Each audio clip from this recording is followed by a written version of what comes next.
Hello everyone, welcome to my another new blog. আশা করি তোমরা সবাই খুব ভালো আছো। আমিও খুব ভালো আছি। তো আজকে দেখতে পাচ্ছ আমরা এক জায়গায় যাচ্ছি। তো জায়গাটা হচ্ছে একটা, এখনই বলবো না, তবে একটা জায়গায় যাচ্ছি। তো তোমরা দেখতে থাকো কোথায় যাচ্ছি আমরা। দেখতে পাচ্ছ অনেক কিছু মাসকাবারি জিনিস আছে। তো এই জিনিসগুলো নিয়ে যে আমি যেতে পারছি আর এই যাত্রার যে আমি একজন সঙ্গী হয়েছি, এটাই আমি ভেবে আমি নিজেকে হ্যাপি মনে করছি। সত্যি এরকম কাজ তো বারবার করা যায় না। তবে দেখতে থাকো আমরা কিসের জন্য গেলাম। আর এই জায়গাটা না সত্যি খুবই খুব খুব খুব সুন্দর জায়গা ছিল। এত সুন্দর জায়গা আমি হয়তো খুব কমই দেখেছি। আর এখানকার অ্যাটমসফিয়ারটাও খুবই সুন্দর ছিল। আর সেদিনকে প্রচণ্ড বৃষ্টিও হচ্ছিল। আর এখানকার এই মন্দিরের ফুলগুলো এত সুন্দর হয়ে ফুটেছিল, মানে দেখতে পুরো মানে চোখ ধাঁধিয়ে যাচ্ছিল আমার, এত সুন্দর লাগছিল। আর এখানকার কুকুরগুলো না, মানে তোমরা হয়তো অনেকে বুঝতে পারছো আমি কোথায় এসেছি। তাও এখানকার কুকুরগুলো, এত কুকুর আছে সবাই পিছন পিছন ঘুরছে, কিন্তু কেউ একটুও কামড়ায় না। সো এভরিওয়ান, তোমরা দেখলে আমি একটা মন্দিরে এসে, এটা হয়তো অনেকে বুঝতে পেরেছি এটা কী মন্দির। তাও এখানে আসার মেন কারণ হচ্ছে এখানে পাশে একটা আশ্রম আছে। এই আশ্রমটায় আমার দাদার স্মৃতি আজকে 4 ইয়ার কমপ্লিট, মানে 2 দিন আগে কমপ্লিট হয়েছে। তো সেটা আজকে 2 দিন আগে আমাদের আসা হয়নি, সেটা পূর্ণভাবে পালন করা হয়েছে। তো আজকে এই পাশে একটা ছোটো আশ্রম আছে, অনাথ আশ্রম।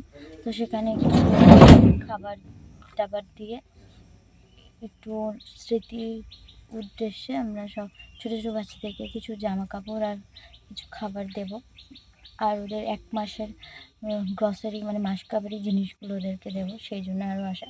তার মাঝেই পড়ে এই শিব পাহাড়ি মন্দিরটা। তাই এখানে কোনো দিন আসা হয়নি আমার মায়ের। বাবা অনেকবার এসছে, মানে বাবা জীবনে প্রচুর সোলো ট্রিপ করেছে। অর্ধেক ভারত আমার বাবা ঘুরে নিয়েছে।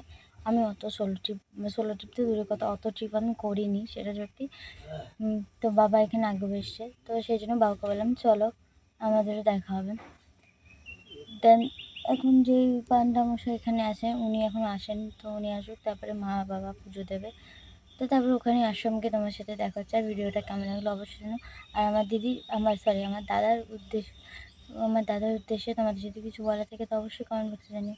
আর কাউকে জোর করবো না যাওয়ার আগে। যদি ভিডিওটা দেখছো তাহলে যাওয়ার আগে কমেন্ট বক্সে হর হর মহাদেব লিখেছে।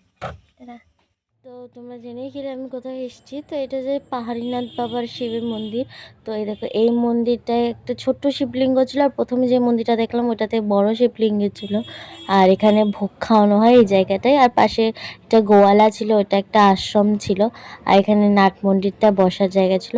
আর এই দেবী মন্দিরটা কী ঠাকুর আমি অতটা বুঝলাম না, তবে কোনো একটা দেবী মন্দিরই আমি বুঝলাম। তোমরা কেউ যদি জেনে থাকো অবশ্যই কমেন্ট বক্সে জানিও। তো গোটা মন্দিরটা ঘুরে আসার পর এখানে দেখছি বাবা মা বসে আছে, তাই এটা একটা সাধু বাবা। আর এখানে ওই পাশে ওখানে ভোগ রান্না হয়। তো বাবা মাকে বলছিলাম তোমাদের সিনটা এত সুন্দর লাগছে, মনে হচ্ছে রামকৃষ্ণ আর সারদা দেবী বসে আছে।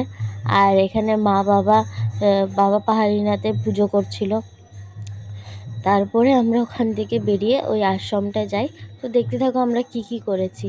আর এই ইনি ছিলেন ওখানকার পান্ডা মহাশয়। উনি একটু দেরি করে এসেছিলেন বলে আমাদের পুজো করতে একটু দেরি হয়েছিল। তারপর উনি সবাইকে একটু টিপ দিয়ে দিলেন, বাবা মা একটু প্রসাদ দিয়ে দিল সবাইকে। আমরা এখন যাচ্ছি আশ্রমে। তো চলো আশ্রমে তোমার সাথে দেখা হচ্ছে। আর দিনটার কতটা দেখাবো দেখালাম আমি এবার বুক করি।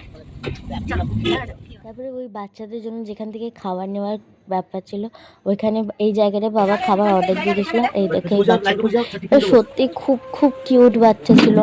ওদের এক একজনে মানে কেউ প্রণাম না করে খায়নি। তো মাঝখানে যেহেতু আমি লাইভ করছিলাম বলে ভিডিও নিইনি। তো ওদেরকে দেখো সবাইকে জামা কাপড় দিয়েছি। আরও অনেকে ছিল যারা স্কুল গেছিলো, এদেরকে ডেকে আনা সম্ভব হয়েছিল বলে এদেরকে ডেকে আনা হয়েছিল, বাট ওদেরকে ডেকে আনা হয়নি। তো আসার সময় ওরা দেখো কি সুন্দর টাটা করে দিল আমাকে। তো এই ছিল আমার দাদা, মানে ফুটেজটা একটু আগে পরে হয়ে গেছে, তো এর জন্যই আমাদের সব কিছু করার। মা প্রথমেই গিয়ে আগে ওদের জামা প্যান্ট ঠিক করে নিচ্ছিল। তারপরে আমরা এই চারিদিকে জায়গাটা দেখো, এইটা ছিল ওই আশ্রমের নাম। আর এইটা গোটা আশ্রমটা ছিল। আর এত সুন্দর একটা জায়গা।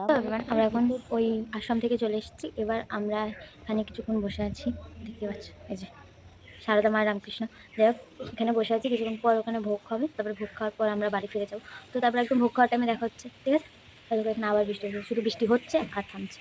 থামছে তখন হালকা রোদ দিচ্ছে, একটু শুকিয়ে যাচ্ছে, আবার বৃষ্টি পড়ছে। সাথে সাথে। তো চলো ঘরটা আমি আবার দেখাচ্ছি।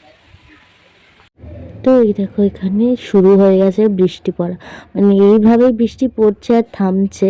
আমি ভিডিওটা স্লো মোশনে নিয়েছিলাম, কিন্তু এখানে একটু ফাস্ট ফরওয়ার্ডে করে দিচ্ছি। দেখো দেখতে কি সুন্দর লাগছে তাই না? জায়গাটা সত্যি, জায়গাটা এত সুন্দর দেখতে, মানে এত ভালো জায়গা কি বলবো। আর এখানে আমরা ভোগ খেতে বসেছিলাম, অনেক কিছু ছিল, ভাত ডাল তরকারি চাটনি। তারপরে খেয়ে আমরা বাড়ি চলে আসি। তো ফ্রেন্ড আমরা এবার বাড়ি চলে এসেছি, আর এবার আমি আমার ব্লগটা এখানে এন্ড করছি। আবার অন্য কোনো ব্লগে দেখা হবে। তাহলে আর ভিডিওটা কেমন লাগলো অবশ্যই জানিও। বাই।